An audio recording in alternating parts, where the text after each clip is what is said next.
Pogledate li noćno nebo, daleko od buke i blještavila grada, svemir bi vam se mogao učiniti posve mirnim i nepromjenjivim, prepunim zvijezda koje izgledaju kao da su zamrznute na mjestu. Ali ta nepomičnost je iluzija stvorena našim ograničenim pojmom o vremenu. Ljudske živote mjerimo u godinama i desetljećima. Na razini svemira to su samo trenuci. Pretvorimo li sekunde u tisućljeća, vidimo kako se i udaljene zvijezde gibaju u svom plesu oko galaktičkog središta. Dok nam jedne prilaze, druge se udaljavaju od nas. Vrijeme je nemilosrdno i prema zvježđima koja u ovim svojim trenucima u svemiru uzimamo zdravo za gotovo. Neke buduće generacije pronalazit će likove iz mitologije u sasvim drugačijim uzorcima od ovih koji su nama tako dobro poznati.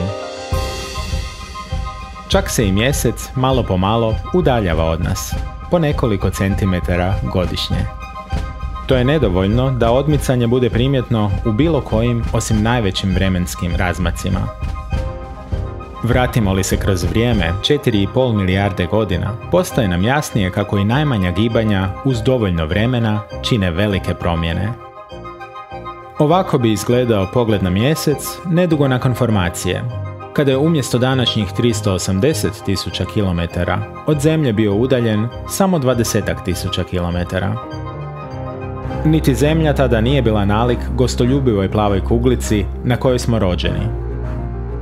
Kao i sve drugo u svemiru, naš planet je, uz dovoljno vremena, dinamičan i promjenjiv. Prirodne katastrofe poput potresa rezultat su pomicanja tektonskih ploča.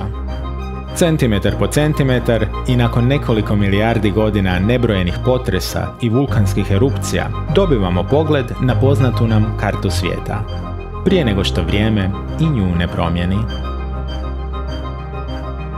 U međuvremenu, Zemlja će se nastaviti vrtiti oko svoje osi brzinom od 1600 km/h, okretati se oko Sunca brzinom od preko 100.000 km/h i putovati oko galaktičkog središta, skupa sa ostatkom Sunčevog sustava, brzinom od preko 700.000 km/h. I onda, za 5 milijardi godina, susjedna galaksija Andromeda sudarit će se s našim Mliječnim putom. Ali to je već neka druga priča.